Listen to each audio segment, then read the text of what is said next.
When Paul Brown founded the Cincinnati Bengals, the Battle of Ohio could have been a marquee game every year in the NFL. This year's first Battle of Ohio, though, not looking like the shiniest matchup, but there's still stories to talk about and keys to victory.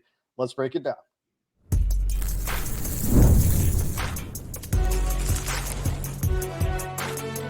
You are Locked On NFL Crossover, part of the Locked On Podcast Network. Your team every day. What's going on, football fans, Browns fans, Bengals fans alike? This is a Locked On NFL Crossover. I'm Jake Liscow, along with James Rapien from Locked On Bengals, along with Jeff Lloyd from Locked On Browns, to get you ready to go for the first Battle of Ohio of 2024 in Cleveland. And, well, it's not as exciting as it could have been. The AFC North in our season preview we thought was going to be a hotly contested division. The way things have started for these teams, well, there's some work to do, let's say. Crossover Thursday is presented by PrizePicks. Download the app and use code LOCKEDONNFL to win $50 instantly when you play $5. Welcome back to the everyday listeners. Shout out to those of you that make your Locked On podcast your first listen of the day. We're part of the Locked On Podcast Network, of course, on YouTube and everywhere you get your podcasts. And today we will break down the biggest stories in the first Battle of Ohio. We'll get to some keys to victory later in the show for each team. And Jeff, a day after the Amari Cooper trade, we are talking about the Bengals playing the Browns in Cleveland. The Browns refusing to make a quarterback change. These are the stories from the outside that seem to be dominating discourse around the Cleveland Browns. What would you say are the biggest stories for the Browns offense today? Well, the thing is, and the quarterback in the NFL is always going to get probably too much credit or maybe too much blame. But look, in this case, the blame is certainly warranted. But if you look at this team overall, there is not a positional unit, maybe besides linebacker, that is even performing close to where it performed in 2023. Martin Emerson, Greg Newsome, they are having severe issues. The defensive line, Myles Garrett is hampered. He's playing through it. He's not himself, but the rest of that defensive line is not performing like they were in 2023. The offensive line, there's been weeks we've gone into Sunday at 11:30 and not even known who the starting offensive line was. Whereas for, and as you guys know, as much as we've done these episodes and as much as the Bengals have played Cleveland, you know who the starting line was every day. And we were talking years. It wasn't weeks. I mean, season after season, it was the same offensive line. It was the same unit. Changes there. David Njoku misses time. Nick Chubb will finally make his return this week. The wide receivers are certainly were not playing as well as they were last season. It's a mess right now. And I think each week they try to say, oh, well, maybe we'll do a little bit more of this. So there's no consistency in anything they're trying to do. They had a nice fourth quarter last week. And guess what? Had a shot in Philadelphia to tie the game. They get it to third, and I think it was third and goal from about the 4 or the 5 yard line. You get a holding call. You get a false start. Next thing you know, you're kicking the field goal because it's just too great. They couldn't take the chance on, 4th and 20 of getting a touchdown. You get the field goal. You never get the stop. You never get the ball back. So there's really nothing that this team can rely on, or at least, basically, hang their hat on and say, all right, well, we can work around this because our defense is doing this, or we can, circumnavigate that because the offense is able to do that. They were able to run the ball a little bit better last week, but there's weeks where they couldn't run. There's just no rhyme or reason where this is going. And look, over the summer, we didn't get to know much. Their top 3 tackles did not participate until September. They didn't even start practicing until then. Some of them just actually started physically playing last week in Jack Conklin. None of the skill players played in the summer. So it was hard to get a read on where anything was. And then you also got to keep in mind that this was a new offensive coordinator, all new offensive coaches. So we never saw any of the guys who were eventually going to be the stars. We saw all the understudies, nobody who's really playing now. And they weren't necessarily even playing well over the summer. So look, I don't know how it got this bad. Maybe, and I'm guilty, and I'm sure a lot of people are, that we just thought that maybe they're a little bit more consistent product these days. So once they got into it, they'd figure it out. But this team is a shell of what they were last year. They were a shell of what they were the last couple of years. Is the quarterback a major issue? There's no question about it. But even still, I mean, if you're saying, oh, well, is Jameis Winston all of a sudden going to take this from a 1-5 team to say a 4-2 team? Yeah, maybe he'd improve it a win or two, but I'm not saying all of a sudden it's just going to change where this team would have been 180 degrees. Let's discuss the defense a little bit, because I think everyone is focused on the offense. And when they think of the Browns, they're thinking of Deshaun Watson, the Amari Cooper trade, and Nick Chubb's return, which is obviously a big deal. But defensively here in Cincinnati, we certainly think about Myles Garrett and Denzel Ward and the unique blend of talent they have on that side of the ball. And yet you said outside of linebacker, every position on the Browns has underachieved this year, not played up to the skill level that they did last year. Why? Why do you think that is? How is Myles Garrett, this defensive front, and this defense in general, how have they played through 6 weeks? Well, Myles, there's an issue. And Myles, when he was a kid, had issues with his feet and actually had surgery when he was a kid. And apparently, maybe we're talking 10, 12 years now, but apparently now this is something that's starting to resurface. So the question is going to be, how far is he going to go this year? Can he go the entire season? We don't know. And Myles is certainly not going to tip his hat on anything like that. But you would understand that if maybe the season, when it is over, if it's not continuing, there's no reason to put him out there knowing that he's going to head for surgery anyway. But he's got 4 sacks. He had a nice game last week. Obviously, another huge, tremendous block field goal.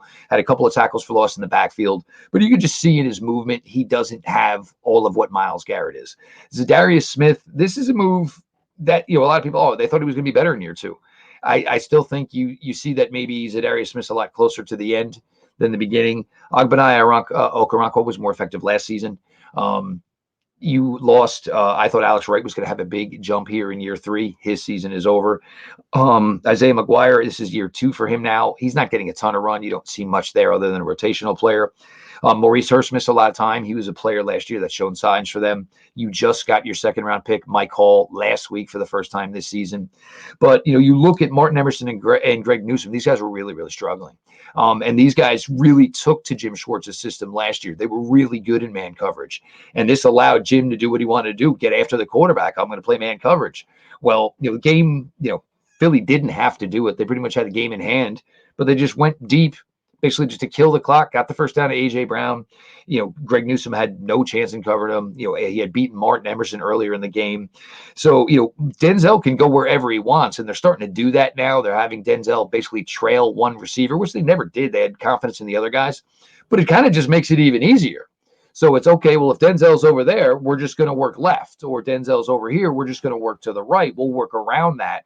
They're just not playing as a unit. They're missing way too many tackles. And even last year, they did miss tackles, but they had hats to the football. So even if somebody missed a tackle, yeah, you had a missed tackle, but the guy basically still got the same amount of yardage because you were coming 2 and 3 deep at the ball carrier or anybody with the ball in their hands at all time.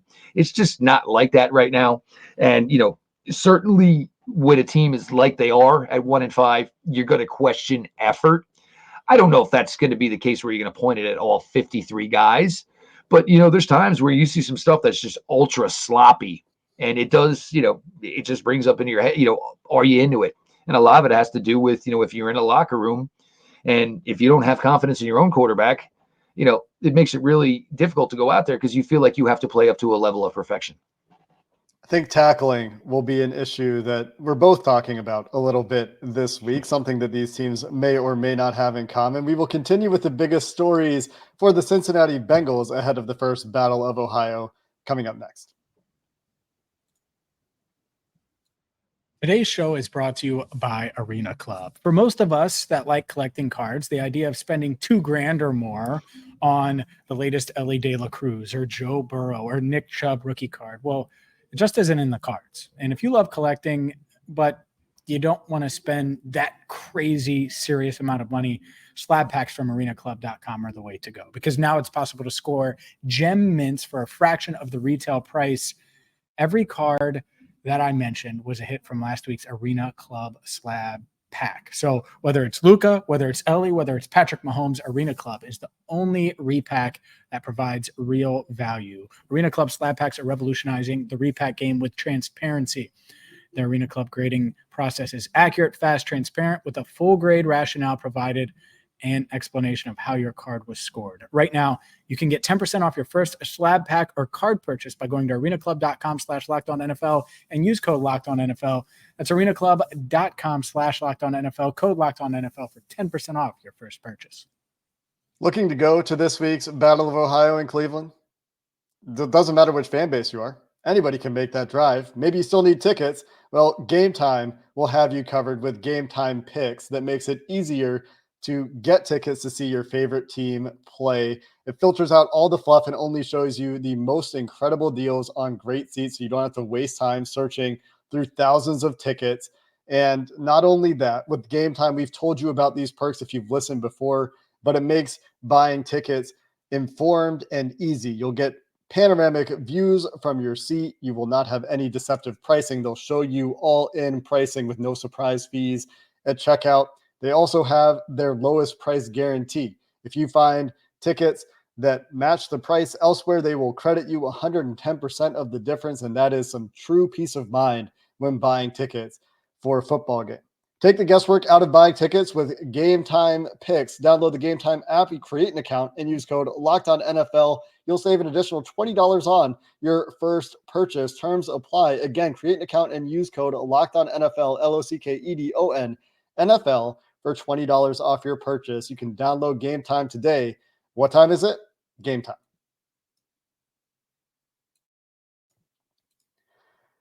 All right, guys, let's talk about the big stories in Cincinnati this week. Still in desperation mode are the Cincinnati Bengals. James, you have, as you're sitting where Joe Burrow talked not too long ago, been in the building today as the Bengals are preparing for week 7. Still very much the vibe that they're treating every week as we're still trying to find ourselves. We still need to win this game however we can. And as we've talked about on Locked On Bengals this week, a game that for the Bengals could mirror some of the themes we saw in week 6 against the Giants. Yeah, for sure. It certainly could. And that will be a theme. Joe Burrow mentioned that as well. I think from a vibe standpoint in the building and an urgency standpoint, and I think that would be the theme. Joe Burrow mentioned urgency a couple of times. When you're 2-4 and you're expecting to be really good and you still think you're really good, well, you got to go show it. And the interesting balance between that in this matchup, Joe Burrow is 1-5 against the Browns. Joe Burrow has not won in Cleveland, even though early in his career had a really great battle. I always mention it because people just say, oh, he's always struggled in Cleveland. He played one of his best games to me in Cleveland, a week 2 Thursday night matchup his rookie year against the Browns. Threw 61 passes that game, kind of carried them in a 35-30 loss. But he hasn't won in Cleveland.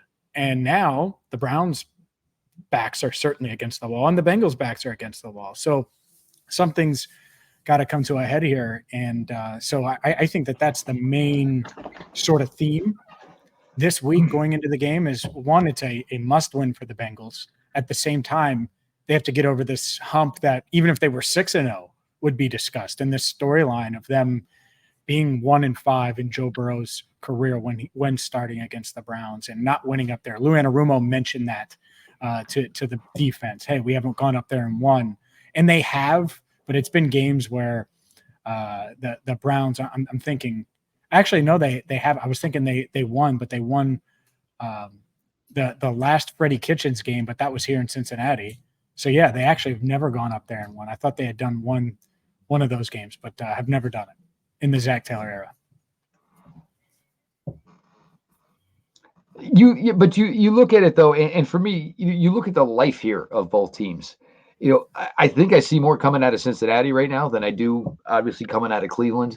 I think Cincinnati maybe knew they were going to have some issues, aka the defense, but basically when you're all in on the offensive side of the ball as the Bengals are, you got to understand that you're going to take your lumps, you're going to maybe have your deficiencies other places rather. But how has that worked? Because I know the defense has obviously already suffered some losses of guys that they were actually hoping were going to be guys that maybe were going to step up this year.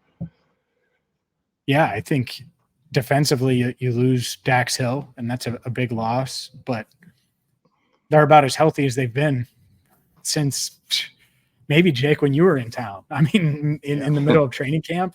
I mean, so you're talking August 6th, August 7th.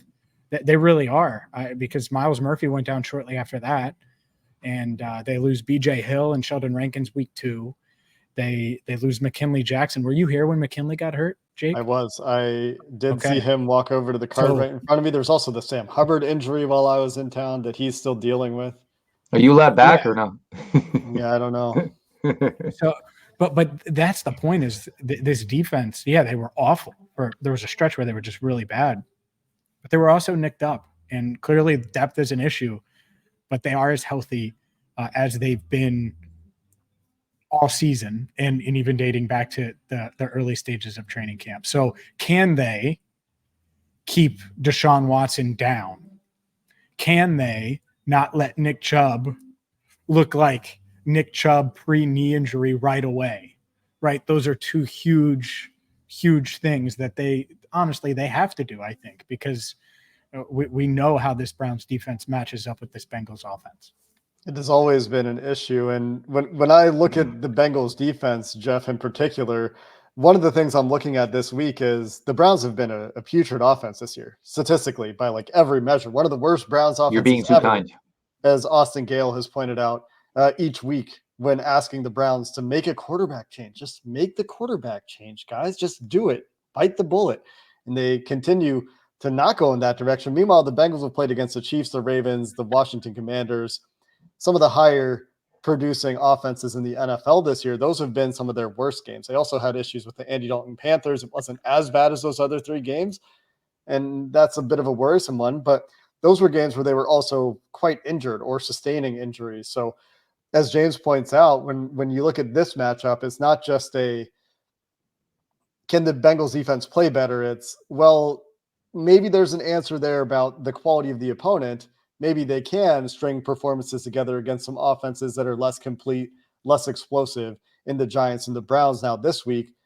But the skepticism around the defense persists. And I think even though the Browns have played as the Browns have this year, the Bengals going to Cleveland, given their recent history in that environment, there's still concerns around how this defense is going to play even this week.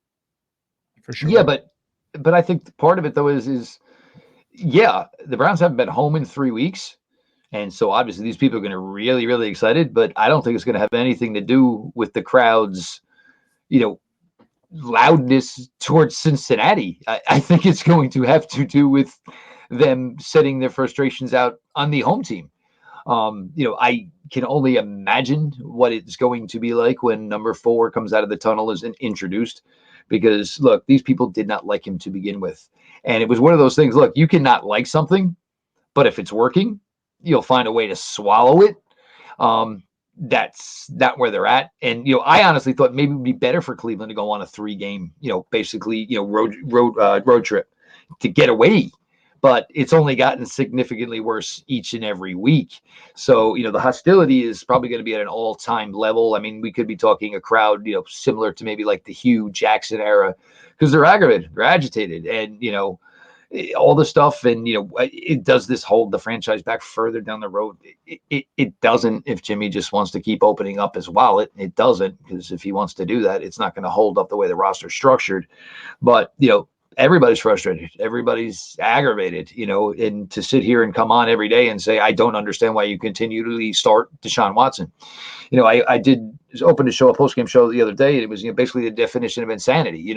When you repeat the same thing, nothing changes, but you expect to get different results. Even still, if you went out there and said, you know what, Deshaun just played left-handed this week, let's just try something different. But you paid Jameis Winston $4 million.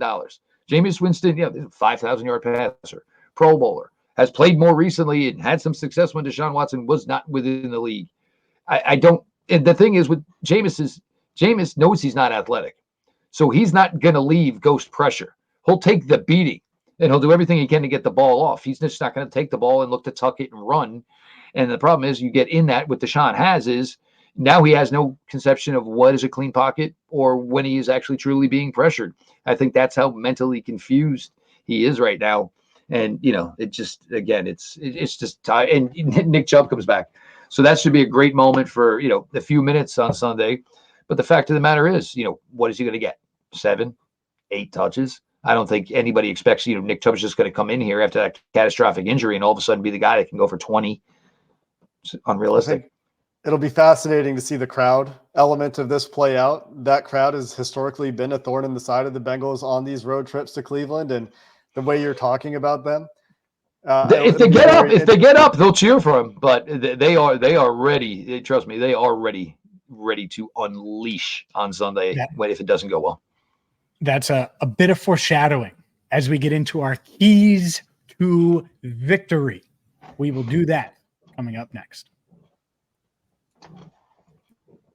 This crossover episode is sponsored by FanDuel, which is the best place to get your NFL bets in this weekend or before. The line in this game is growing in Cincinnati's favor. The Bengals now 6.5-point road dogs in Cleveland, where if you would have told me that was a line before the season, I would have been a little bit surprised. But beyond just the line and which team is favored and how many points they have, FanDuel gives you the option to bet on really fun props. The ones that I like to look at every week are scoring in all 4 quarters. You think the Browns are going to score in all 4 quarters this week? You can get that at plus 410 on FanDuel right now. So when you get a hunch in the middle of the game, you can check those stats. You can get the live play-by-play and do so much more in the same place you place your bets.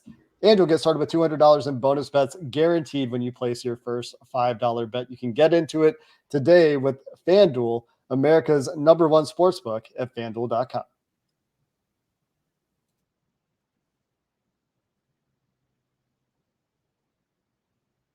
And no, Cleveland will not score in all 4 quarters. Let's talk about those keys to victory. If Cleveland does score in all 4 quarters, well, the Bengals may be in trouble. But Jeff, from your perspective, as you think about how the Browns could carve out a path to victory in this game at home, their first home game, as you mentioned, in 5 weeks, I guess 4 weeks, depending on the way you think about that. What are the 3 things the Browns need to go right to win this game? I'm going to start with this and trying to be positive. The Bengals don't have much film to go off of here, because what have you seen from the Browns to this point? You've seen 12, 13 targets a week thrown at Amari Cooper. They're not throwing that much because Deshaun Watson is getting sacked a lot.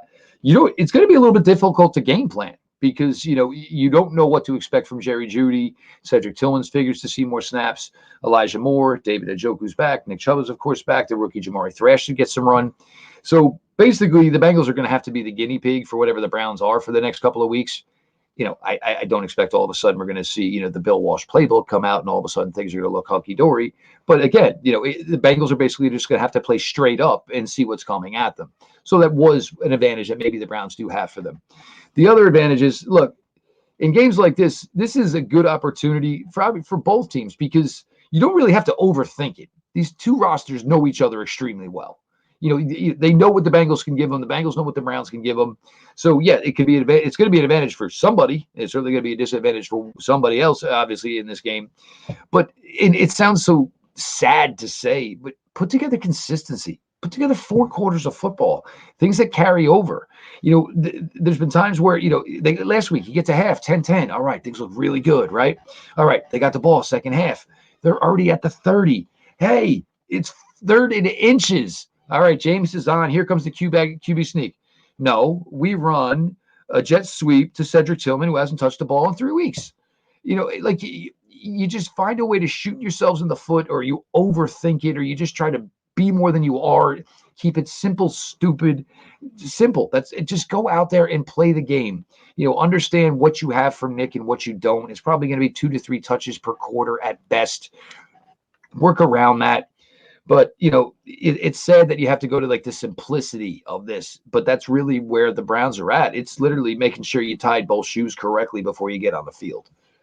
And make sure that you have a left and a right shoe. As we continue to review our keys to victory in Crossover Thursday presented by PrizePicks, you can download the app and use code LOCKEDONNFL to win $50 instantly with your first $5 play. James, your thoughts on any of the keys to victory that Jeff mentioned, or the keys for the Bengals themselves?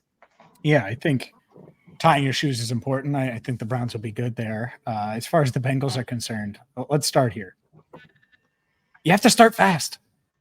The Bengals get their butts kicked by the Browns every time they don't start fast and they get behind. And Baker Mayfield, after Odell Beckham Jr. leaves, gets into a rhythm after releasing Odell Beckham Jr. Or last year, this defense can get downhill and the Bengals are in drop-back passing situations. So that's number 1. Number 2 is being efficient on the ground. You don't have to be it would be great to be explosive and average 10 yards a carry, But if you're getting 4.5 yards a carry and efficient, and you're giving Joe Burrow 2nd and 5 or 3rd and 2, that's much, much different than we've seen in past matchups. And I think that's a huge one.